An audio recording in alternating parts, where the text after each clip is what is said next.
যদি বহু বিবাহই তাকওয়া বা গুনাহ থেকে বাঁচার গুরুত্বপূর্ণ মাপকাঠি হতো, তাহলে নবী মুহাম্মদ সাল্লাল্লাহু আলাইহি ওয়াসাল্লাম প্রথম জীবনেই একাধিক বিবাহ করে সেটাকে উম্মতের জন্য নিয়মিত আদর্শ হিসাবে প্রতিষ্ঠিত করতেন। নবী মুহাম্মদ সাল্লাল্লাহু আলাইহি ওয়াসাল্লাম 25 বছর বয়স থেকে জীবনের শেষ পর্যন্ত, অর্থাৎ জীবনের তরুণ ও শক্তিশালী সময়টুকু তিনি শুধু খাদিজা রাদিয়াল্লাহু তাআলা আনহার সাথেই কাটিয়েছেন।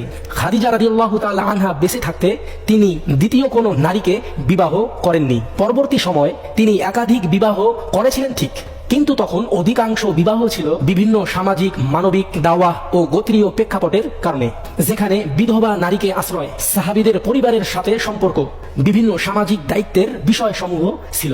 তবুও তিনি স্ত্রীদের প্রতি ইনসাফ নিয়ে ভয় করতেন ও আল্লাহর কাছে নিয়মিত দোয়া করতেন।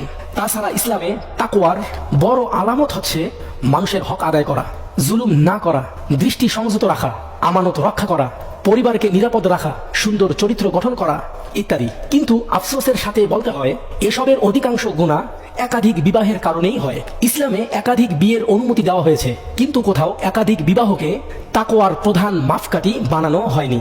এবং একাধিক বিবাহ করা সুন্নত, নবী মুহাম্মদ সাল্লাল্লাহু আলাইহি ওয়াসাল্লাম এই কথা কোনো হাদিসে বলেছেন এরকম প্রমাণও কেউ কখনো দিতে পারবে না।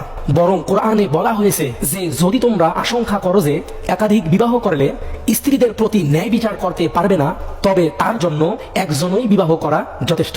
আপনারা খেয়াল করবেন, একাধিক বিবাহ বাস্তবে ঝগড়া বিবাদের কারণ হয়, স্ত্রীদের মানসিক কষ্ট বাড়ে, সন্তানদের মধ্যে দ্বন্দ্ব দেখা যায় এবং পারিবারিক ভাঙ্গন সৃষ্টি হয় ও সংসারের মধ্যে সবসময় অশান্তি লেগেই থাকে। আল্লাহ তাআলা আমাদের সঠিক বোঝার তৌফিক দান করুক।